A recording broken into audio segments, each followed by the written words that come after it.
Today we're going to be underwriting a 32 unit multifamily deal, and I'm going to be using our 5-step process to underwrite any multifamily property across the entire country of any size. And the best part is I'm going to do it in 5 minutes or less. And keep in mind that we are active operators and actually buying deals in today's market. I'm not just a spectator that's talking about it. This is coming from real boots on the ground operating multifamily apartments, and we bought over 400 units and over $65 million worth of deals in the last 36 months. So you are getting information directly from the source. So let's go ahead, let's dig in. Now I told you I'm going to be breaking it down into 5 steps. Those steps are solving for your income, then going into our expenses, and really solving for our net operating income. And with that, then we're able to determine what the going in value of the property is going to be.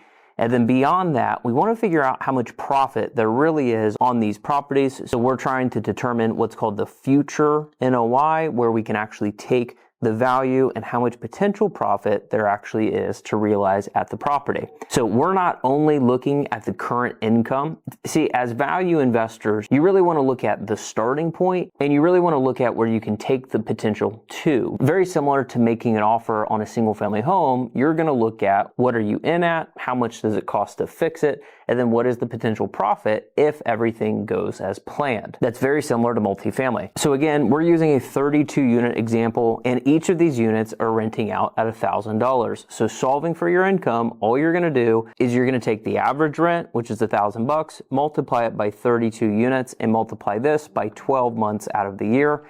We're going to get a total of $384,000. And now, because we know we're not going to be full throughout the year, we're going to subtract out 5% for the vacancy loss. Now, this leaves you with $365,000 left over. Then we're going to move into number 2, which is the expenses and solving for your NOI. NOI is the most important number to pay attention to when trying to learn underwriting.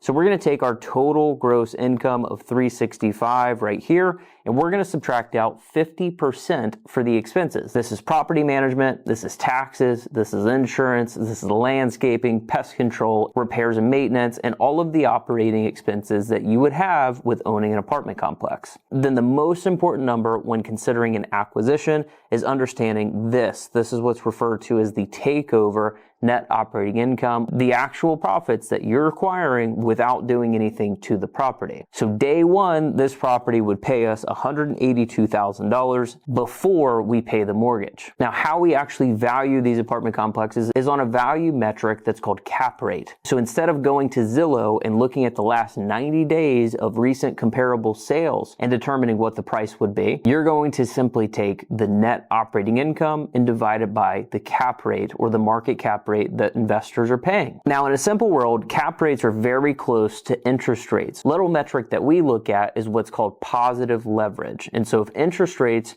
are 6% today, that means I have to pay at least a 6% or greater cap rate going in. So to determine the value of this 32 unit building today, I'm going to take the $182,000 of net operating income, and I'm going to divide it by a 6% cap rate, which is the market cap rate in most markets. That means the value of this building going in could be justified to be $3,041,000. So this is how you value these deals. You take NOI and you divide it by cap rate and you get to your value. Now, this is where most people leave it. And as value add investors who actually want to make real money, all of the money is generally made in what we call value add, or being able to improve the property and increase the rents and forcing this appreciation, because it's not like single family homes. You can actually control how much value you're adding to the building. So to determine that, we go into step number 4, which is solving for your future net operating income. And all we're doing, again, keep in mind, all we're doing is changing the floors, renovating some of the cabinets, renovating the appliances, and none of these renovations generally add new expenses. So the same operating expenses that you had when you bought it are going to stay relatively the same as you're increasing the rents. All you're doing is changing the number on the lease from 1,000 to 1,200. So there is a $200 rent increase on the property. There's 32 units that you're going to apply this to. And again, you do it in 12 months of the year. So by increasing the rents, you're going to be able to add about $77,000 new dollars of income to that property. Now, this is where all the money is made in multifamily, really in commercial real estate in general, but specifically for this video, multifamily. Now, how I solve for the future NOI. Now, yes, this is not going to be to the exact T. It's about 95% accurate. After you factor in vacancy loss and expense increases, this is the quickest way to do it. So all we're going to do is we're going to take our current NOI of 182, and we are going to add the $77,000 of new income to the bottom line, and we're just going to take these two and add them together, and we get a new NOI, or what's referred to in multifamily as pro forma. We get a pro forma NOI of $260,000. And the last step, one of the most valuable pieces, is step number 5, future value / profits. We're going to take this $260,000 and divide it by the market cap rate, which is 6% in most markets. And the value of this building after we're done renovating it, plus we get cash flow, is $4.3 million. And if you take out the debt and the equity that we use to buy the property, which is $3.1 million all the way in, there is a total profit of $1.23 million. Now, the key to making a decision if this is a good deal, obviously everybody wants to make over $1 million on a single property, is how do you structure the deal with investors and how much of this profit goes to them and how much of the profit goes to you, and then really how much money did it take to get into the property. For example, if you bought the property for $3 million and you put down $1 million to get into it, and of this $1.2 million profit, you do a 50-50 split.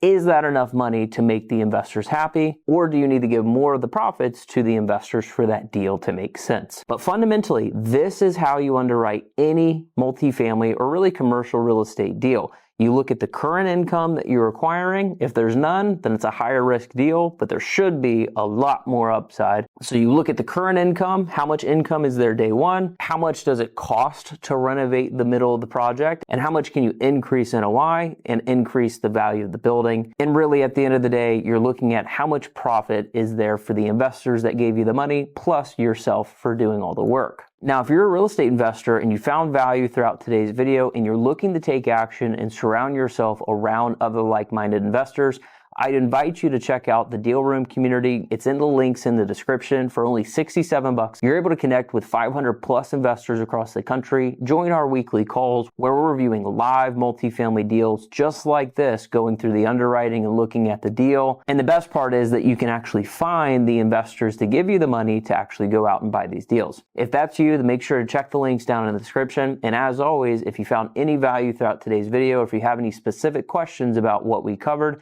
make sure to drop them down below. And most importantly, subscribe to the channel here. It really helps us grow and gain more reach to those that are looking to do multifamily or commercial real estate investing. So I will see you in the next one.